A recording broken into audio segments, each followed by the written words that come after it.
Headline बनती है कि आरबीआई प्रपोज कर रही है कि अगर 10,000 से अधिक का अगर पेमेंट देना है तो 1 घंटे इंतजार करना पड़ेगा।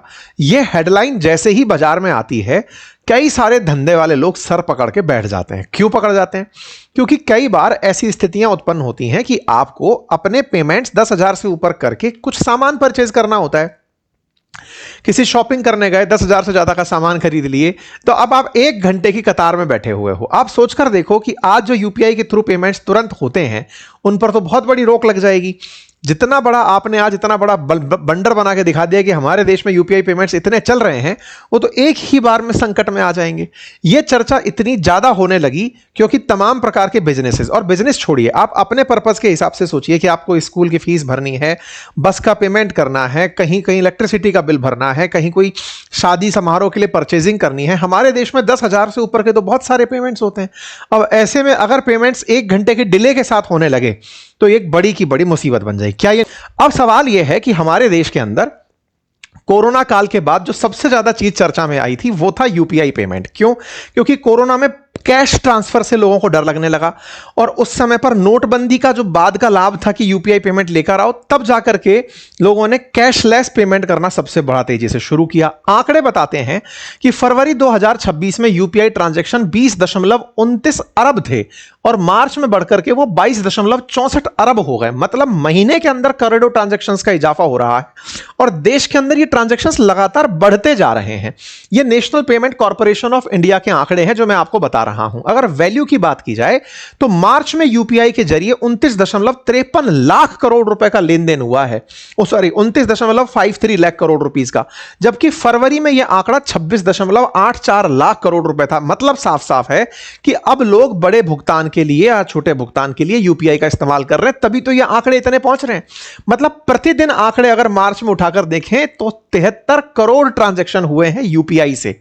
रोजाना ट्रांजैक्शन की बात करें तो 95,9243 करोड़ रुपए की जो वैल्यू है ना, वो रोजाना हमारे देश में यूपीआई के थ्रू ट्रांसफर हो रही है। ये बड़ा नंबर है और इसके अंदर लगातार इजाफा होता जा रहा है। मतलब ट्रांजैक्शंस की संख्या, वैल्यू में लगातार डबल डिजिट के अंदर वृद्धि होती जा रही है। ये आंकड़े आप देख सकते हैं, मिनिस्ट्री ऑफ फाइनेंस के द्वारा साझा किए गए हैं कि हमारे देश में लगातार वैल्यू बढ़ती जा रही है। 21-22 में 7,176 करोड़ था, बढ़कर के फाइनेंशियल ईयर 22-23 में वो 11,000 हो गया, फाइनेंशियल ईयर 23-24 में 16,000 हो गया, 24-25 के अंदर 22,000 हो गया।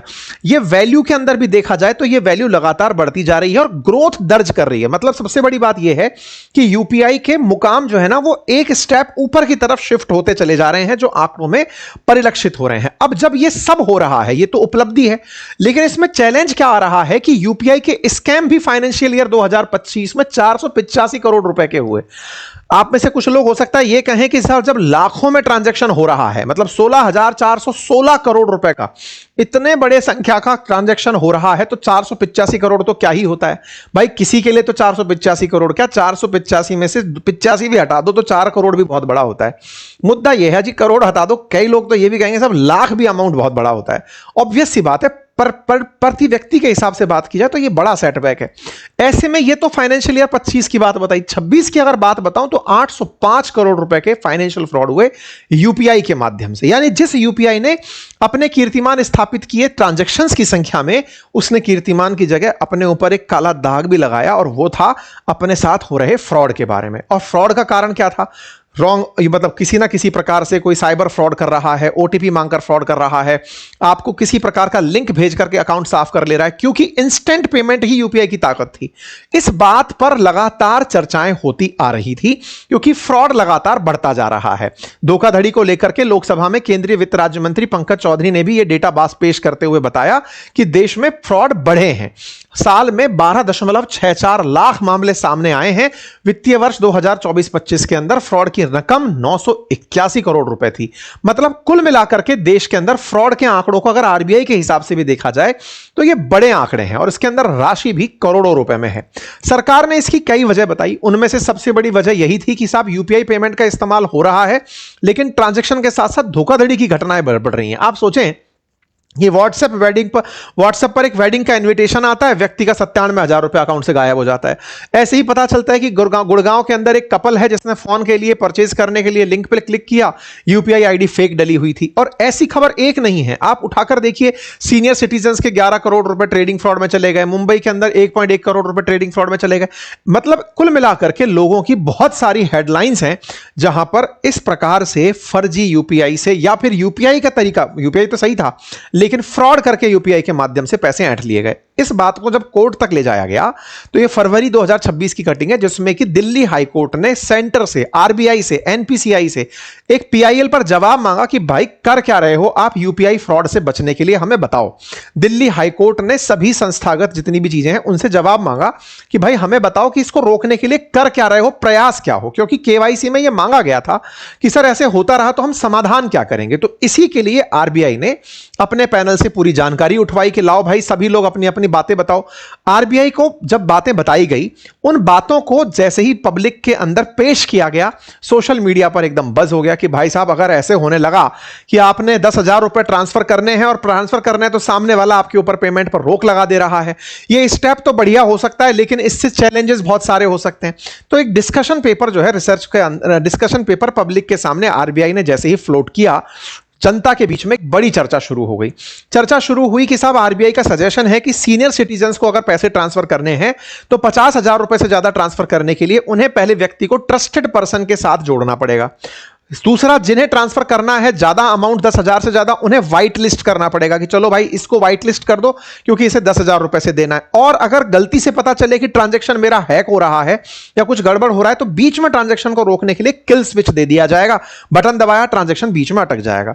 इस तरह के कुछ रोचक अंदाज इसमें दिए हैं। कहा गया है कि 10,000 के पेमेंट को 1 घंटे होल्ड किया जाएगा, बुजुर्गों के लिए 50,000 पर ट्रस्टेड पर्सन मंजूरी होगी और अकाउंट हैक होने पर किल स्विच तुरंत बंद कर सकेंगे, ऐसी सुविधा दी जाएगी। आरबीआई ने अपने रिसर्च पेपर के अंदर जो डिस्कशन पेपर जनता के सामने रखा उसमें यह सब बातें कह दी। अब जब ये बातें बाहर आई तो लोगों ने कुछ ने तो अप्रिशिएट किया कि बहुत अच्छी बात है भाई साहब, बुजुर्गों के पैसे बचेंगे। अगर वो एक पर्सन को एज ए ट्रस्टेड पर्सन जोड़ के चलेंगे तो उससे पूछ लेंगे कि यार देखना ये ट्रांजैक्शन फर्जी तो नहीं है। दूसरा, उसके बाद में अगर वाकई में किसी को पेमेंट लग रहा है कि गड़बड़ हो रही है तो वो किल स्विच दबाकर उस पेमेंट को रोक सकेगा। ये सुविधाओं की तारीफ होने लगी। चिंता जो सबसे ज्यादा हुई वो 1 घंटे के होल्ड पर हुई कि यार अगर 10,000 से ऊपर देना है किसी को तो भाई 1 घंटे का होल्ड बड़ी दिक्कत खड़ी कर देगा। माना कि वो ट्रांजैक्शन के अंदर एक रोक लगाकर उसकी धोखाधड़ी को रोक देगा, लेकिन सुविधाओं में भी तो दिक्कत खड़ी कर देगा। एक और इसमें ऑप्शन दिया गया कि अगर किसी अकाउंट में 25 लाख रुपए से ज्यादा किसी नए अकाउंट के अंदर एंट्री कर रहे हैं तो उस पर भी शैडो बैन लग जाएगा। सरकार पहले उसका पूरा केवाईसी करेगी, चेक करेगी कि धंधा क्या है।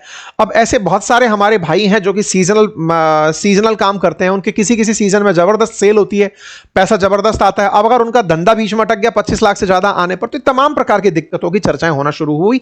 आरबीआई के जो सुझाव हैं वो यूपीआई फ्रॉड रोकने के लिए हैं और बैंकों से भी कहा गया है कि आप लोग भी अपनी एआई सुविधाओं से चेक करो। ये तमाम प्रकार के सुझाव हैं और सरकार ने बकायदा रेफरेंस में बताया है कि देखो यूके में क्या होता है, किसी और देश में क्या होता है, हर देश कुछ ना कुछ कर रहा है। ऑब्वियस सी बात है, जब आप ऐसा कुछ लेकर आएंगे तो उसके फायदे होंगे ही, फ्रॉड रुकेगा। लेकिन बड़ा सवाल यह है कि जो जेन्युइन पार्टनर है जिसको ट्रांसफर करने हैं उसके लिए बड़ी चैलेंज हो जाएगा कि साहब व्हाइट लिस्ट कर दिया तो अब अपराधी भी तो आपसे कह सकता है कि साहब मेरा नंबर पहले व्हाइट लिस्ट करो फिर ट्रांसफर कर देना। जब अपराधी आपसे ओटीपी ले लेता है तो वो आपसे यह कह करके कि पहले नंबर व्हाइट लिस्ट करना तब जाके पैसा ट्रांसफर होगा, तो तुरंत इमीडिएट ट्रांसफर के लिए आपसे व्हाइट लिस्ट करा दिया गया तो क्या करोगे?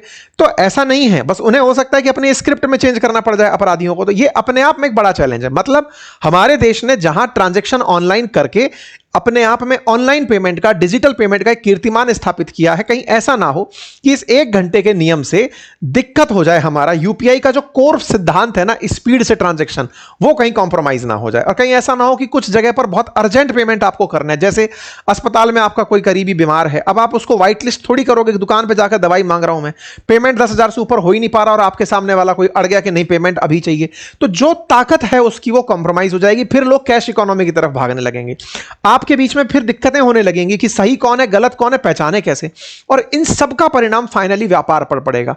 जबकि फ्रॉड जिससे रोकने के लिए आप ये काम कर रहे हो इतनी बड़ी इकोनॉमी में, उसके लिए ये बड़ा आसान है कि मुझे तो बस थोड़ा सा नियम और बदलना है, अपने आप को वाइट लिस्ट करना है। ये सारी वो चीजें हैं जिससे दिक्कत खड़ी हो सकती है। तो आरबीआई ने जो बातें रखी हैं उन सब पर अब चर्चाएं तो आप और हम कर ही रहे हैं, क्योंकि अल्टीमेटली चर्चा के लिए आरबीआई ने यह लेटर जारी किया है ताकि आप और हम चर्चा कर सकें। लेकिन हाँ, यह भी सही है कि आरबीआई पहले इस चर्चा को जब आपसे ले लेगी, सबमिट कर लेगी, उसके बाद ही रूल बनाएगी। इसलिए ज्यादा से ज्यादा विमर्श और आपके मेरे बीच में होना जरूरी है कि ये 1 घंटे का व्यवधान हमारे बिजनेसेस में कहीं दिक्कत खड़ी ना कर दे। हमें यह समझते हुए आगे बढ़ना है। बाकी आप लोग क्या सजेशन देना चाहेंगे मुझे कमेंट बॉक्स में जरूर बताइएगा, ताकि कि जिस चैनल पर फिलहाल आप खबरें सुन रहे हैं, पढ़ रहे हैं, आपसे गुजारिश है कि इसे सब्सक्राइब करना ना भूलें, क्योंकि आप में से बहुत सारे साथियों ने इस चैनल को सब्सक्राइब नहीं किया हुआ है। आप सब्सक्राइब करते हैं तो हमारे साथ आपका जुड़ाव हमारे लिए एक ताकत के रूप में दिखाई पड़ता है।